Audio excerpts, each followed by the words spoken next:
Hello everyone, आज हम discuss करने वाले हैं कोड शिफ्ट स्टार्टर्स 194 और उसका प्रॉब्लम नंबर बी वाला। ठीक है। सो प्रॉब्लम है शेफ बेक्स केक्स और उसका सेकंड पार्ट। सो इसमें भी शेफ वो केक बेक करता है। ठीक है। So N number of ingredients बनाने एक केक बनाने के लिए N number of ingredients use होते हैं। ठीक है। तो उसने ऐसा बोला है कि he needs a i amount of ingredient for number i and currently has b i amount of that ingredient already. ठीक है। तो उसका ऐसा है कि उसको एन नंबर ऑफ इंग्रेडिएंट्स दिए है। ठीक है, देखो मैं समझाता हूँ। ठीक है। उसको ए वाले इंग्रेडिएंट्स दिए बहुत सारे। ठीक है। और उसको एक बी नाम की लिस्ट दी है बहुत सारी। ठीक है। तो वो ऐसा बोल रहा है कि इसको इतने नंबर ऑफ इंग्रेडिएंट चाहिए। ठीक है, ये नीडेड है। ठीक है, ये इसकी नीड है इसकी। और इसके पास करंटली इतने हैं। करंटली उसके पास इतने नंबर ऑफ इंग्रेडिएंट है। ठीक है। तो उसने ऐसा बोला है कि मान लो उसको 10 नंबर ऑफ इंग्रेडिएंट चाहिए। उसके पास अभी 7 ही है। ठीक है। तो उसको कितने और चाहिए? उसको 3 एक्स्ट्रा और चाहिए। राइट। राइट, तो उसको कितने और चाहिए? 3 एक्स्ट्रा चाहिए। ठीक है। मान लो उसकी नीड है 5 पर उसके पास है 9। ठीक है। तो उसको 0 की नीड चाहिए ना, तो उसको नीड ही नहीं है किसी की। राइट। तो अपन को मेरे को ये फाइंड करना है, मेरे को ये कॉस्ट फाइंड करनी है कि भाई टोटल कॉस्ट कितनी लगेगी। समझ में आ रहा है? उसको 10 की नीड थी। उसको चाहिए 10 की नीड थी, उसके पास है 7 तो उसको 3 और चाहिए। उसके पास 5 की नीड थी बट उसके पास है 9 तो एक भी नहीं चाहिए। राइट, ऑब्वियसली बिकॉज सारी नीड फुलफिल हो गई। ठीक है। तो ये जो फाइनल कॉस्ट है ना, वो मेरे को फाइंड करनी है। ठीक है। तो इसकी कॉस्ट कितनी आएगी? 3। 3 प्लस 0 कितना होता है? 3। ठीक है। तो फाइनल कॉस्ट कितनी आएगी? 3। आप एग्जांपल भी देख सकते हो। ठीक है। आपको ये कंफ्यूजिंग लग रहा होगा बट ध्यान से पढ़ोगे तो समझ में आ जाएगा। ठीक है। ये आपका एन है और आपके पास दो नंबर है 5 और 2। ठीक है। मतलब जो ए वाली लिस्ट है उसमें एक ही नंबर है 5 और जो बी वाली लिस्ट है उसमें एक ही नंबर है 2। ठीक है। तो उसको एक्चुअली नीड है 5 की। ठीक है। उसके पास करंटली 2 ही है। तो कितने चाहिए? 3 और चाहिए। तो इसका आंसर कितना आएगा? 3। राइट। सो देखो इसका आंसर कितना है? 3। फिर देखो, ये देखो सेकंड एग्जांपल देखो। 1 2 और 2 1। ठीक है। ठीक है। 1 2 और 2 1। ठीक है। ये उसकी नीड है। ये उसके पास करंटली है। ठीक है। तो उसको एक चाहिए। राइट, उसके पास दो है तो फिर तो जीरो की नीड है ना, मतलब चाहिए ही नहीं। एक भी नहीं चाहिए। उसको दो चाहिए बट उसके पास करंटली एक ही है। ठीक है। तो उसको एक और एक्स्ट्रा चाहिए होगा ना, तभी वो नीड फुलफिल कर पाएगा। ठीक है। तो टोटल कॉस्ट कितनी आ जाएगी? टोटल कॉस्ट कितनी आ जाएगी? 1। आई होप समझ में आ रहा है क्या कर रहा है अपन। ठीक है। अपन को टोटल कॉस्ट फाइंड करनी है। ठीक है। तो इसका आंसर कितना आएगा? 1। एक और एग्जांपल लेना हो तो ले लो। 3 4 5 और 1 1 1। 3 4 5 और 1 1 1। ठीक है। तो ये उसकी नीड है और ये उसके पास करंटली है। उसको 3 चाहिए बट उसके पास है एक ही, तो कितने और चाहिए? 2 एक्स्ट्रा चाहिए। ठीक है। उसको 4 चाहिए बट उसके पास एक ही है, तो कितने एक्स्ट्रा चाहिए? 3 एक्स्ट्रा चाहिए। उसके पास है 5, मतलब उसको चाहिए 5 बट उसके पास है एक ही, तो कितना एक्स्ट्रा चाहिए? 4 एक्स्ट्रा चाहिए। जब इन सबको प्लस करोगे 3 प्लस 2 5 प्लस 4 9। ठीक है। तो कॉस्ट कितना चाहिए? 9। तो इसका आंसर कितना आ जाएगा? 9। और लास्ट वाला भी देख लो, 2 और 5। ठीक है। सो 2 और 5। ठीक है। सो ये इसकी नीड है और इसके पास ये करंटली है। उसको दो ही चाहिए बट उसके पास 5 है, तो एक्स्ट्रा कोई भी खरीदने की जरूरत नहीं है ना। किसी भी चीज को खरीदने की जरूरत नहीं, बिकॉज नीड फुलफिल हो गई है। तो इसका आंसर कितना आएगा? 0। सारे एग्जांपल देख लिया अपन ने। ठीक है। तो बहुत ही सिंपल है, आपको थोड़ा थोड़ा समझ में आ रहा होगा कि अपन ऐड कब करेंगे। ठीक है। कॉस्ट कैसे फाइंड करेंगे? अगर मेरा ए ऑफ आई जो है, अगर वो बी ऑफ आई से ज्यादा है। ठीक है। अगर मेरा जो ए ऑफ आई जो है, अगर वो मेरा बी ऑफ आई से ज्यादा है। ठीक है। इसका मतलब क्या है? मैं कॉस्ट में किसको ऐड करूंगा? A of I minus B of I को। ऐसा बोल सकता हूँ मैं। अगर मेरा ए ऑफ आई जो है, ठीक है, मेरा ए ऑफ आई कितना है? 3। मतलब इतना मेरे को चाहिए। ठीक है। मेरा बी ऑफ आई कितना है? 1। तो मेरा डिफरेंस कैसे पता चलेगा मेरे को? A of I minus B of I से। ठीक है। सो ये मेरा डिफरेंस है और डिफरेंस को मैंने किस में ऐड कर दिया? कॉस्ट में। सिंपल, बस इतना ही कोड है। ठीक है। अपन लूप लगाएंगे। अपन लूप लगाएंगे और फिर चेक करते जाएंगे।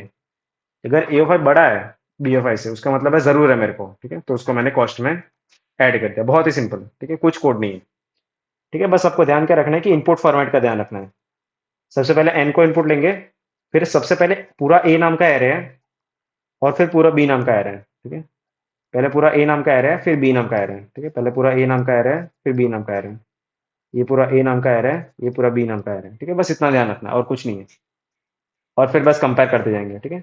अगर आपको ये समझ में आ गया तो फिर हो जाएगा ये।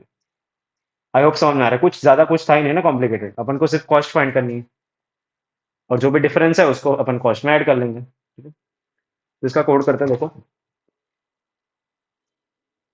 सो पहले सी प्लस प्लस का कोड करेंगे। तो टेस्ट केस वाला इनपुट है, ठीक है। तो सी एन टी,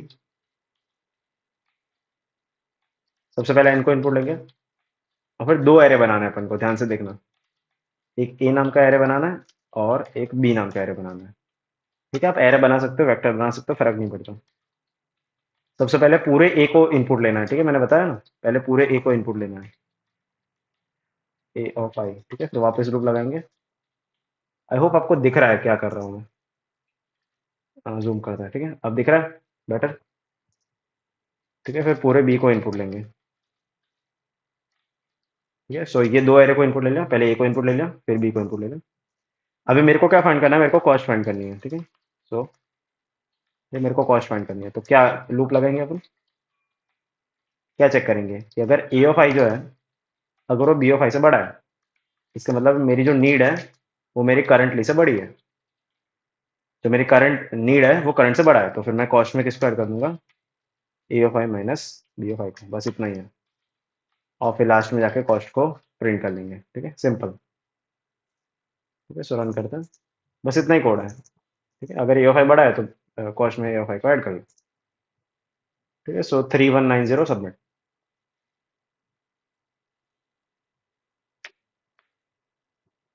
ठीक है, करेक्ट आंसर। अगर आपको कंफ्यूजिंग लग रहा हो तो आप ब्रैकेट वैकेट लगा सकते हो, ठीक है। मैं थोड़ा इधर ब्रैकेट नहीं लगा रहा, बट आपको अगर लगाना हो तो आप लगा सकते हो, ठीक है। इफ एल्स में भी अगर आपको ब्रैकेट चाहिए तो लगा लगा दो, ऐसा कोई जरूरी नहीं है। एक लाइन का होता है तो मैं नहीं लगाता जनरली, बाकी आप लगा सकते हो, ऐसा कुछ फर्क नहीं पड़ता, ठीक है। ये सेम ही है कोड, ठीक है, बस ये ब्रैकेट लगाया मैंने। ऑलराइट, सो ये भी हो गया। फिर जावा का कोड करेंगे। सो टेस्ट केस वाला इनपुट है, ध्यान से पढ़ लेना, ये इनपुट फॉर्मेट पढ़ लो। पहले पूरे ए को इनपुट लेना है, फिर पूरे बी को इनपुट लेना है, ठीक है। सो ऐसे क्वेश्चन अगर आपने नहीं किए तो आपको करने चाहिए, दो एरे वाले अच्छे क्वेश्चन होते हैं। बहुत कॉम्प्लिकेटेड नहीं है, अगर ध्यान से देखो ना, तो क्वेश्चन काफी सिंपल ही है। ऐसे डॉट नेक्स्ट एंड, और फिर, ठीक है, सबसे पहले किसको इनपुट लेना है, एन को, ठीक है। फिर दो एरे बनाने हैं मेरे को, ध्यान से देखना। पहले ए नाम का एरे बनाएंगे, और फिर बी नाम का एरे बनाएंगे, ठीक है। फिर पहले ए को इनपुट लेंगे। सो ए ऑफ आई इक्वल टू ऐसे डॉट नेक्स्ट एंड, फिर ये सेम चीज करेंगे अपन बी के लिए, सॉरी, ठीक है। फिर बी को इनपुट ले लें, ये हो गया। अभी मेरे को क्या फाइंड करना है, मेरे को कॉस्ट फाइंड करनी है, ठीक है। सो इनपुट तो हो गया, फिर मेरे को कॉस्ट फाइंड करनी है, ठीक है। तो कॉस्ट के लिए मैंने क्या बताया, पहले लूप लगाएंगे अपन, ठीक है। दोनों एरे में अपन लूप लगा रहे हैं, कॉमन लूप है, ठीक है। क्या चेक करेंगे कि अगर मेरा ए ऑफ आई जो है, अगर वो मेरा बी ऑफ आई से बड़ा है, इसका मतलब क्या है, मेरी जो नीड है वो मेरी करंटली से ज्यादा है, ठीक है। मेरा जो नीड है वो करंट से ज्यादा है, इसका मतलब है उसको मैं कॉस्ट में ऐड कर दूंगा, ठीक है, A of I minus B of I. बस इतना ही कोड है, और कुछ नहीं है। जो भी डिफरेंस है मेरा, ठीक है, जो भी डिफरेंस है A of I minus B of I, उसको मैंने कॉस्ट में ऐड कर लिया, और लास्ट में किसको प्रिंट करेंगे अपन, कॉस्ट को, ठीक है, simple. Alright, so 3190। I hope समझ में आ रहा है क्या कर रहे हैं, ठीक है। इतना ही कोड है, ज्यादा कुछ है नहीं इसमें। Submit।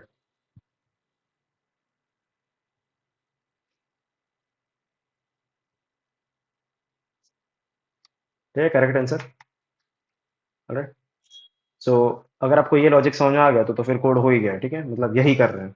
आपको है ना, अगर ऐसा क्वेश्चन समझ में ना आए तो ऐसा अलग अलग एग्जांपल रन करके देखने का, ठीक है। पहले ये वाला करो, उसके बाद ये वाला करो, फिर ये वाला करो, ठीक है। सारे एग्जांपल रन करने के, मतलब आपकी नोटबुक जो पेन पेपर है ना, उस पर रन करने के, तो आपको समझ में आ जाएगा फटाफट। ऑलराइट, तो ये जो क्वेश्चन था, इसका टाइम कॉम्प्लेक्सिटी कितना है, इसका टाइम कॉम्प्लेक्सिटी है O ऑफ n, बिकॉज अपन ने एक ही लूप यूज की है n टाइम्स, मतलब n वाली लूप यूज की है। इस क्वेश्चन का स्पेस कॉम्प्लेक्सिटी कितना है, O ऑफ 1, ठीक है, मतलब कोई भी एक्स्ट्रा स्पेस यूज नहीं किए, ठीक है। तो कंस्ट्रेंट के हिसाब से ये कोड चल जाएगा। सो आई होप आपको समझ में आया होगा, काफी सिंपल अप्रोच था, कोई ज्यादा कॉम्प्लिकेटेड था नहीं इसमें। बस आपको एग्जाम्पल रन करना है। ओके, सो मिलते हैं नेक्स्ट वीडियो में। Till then keep learning, take care, bye bye.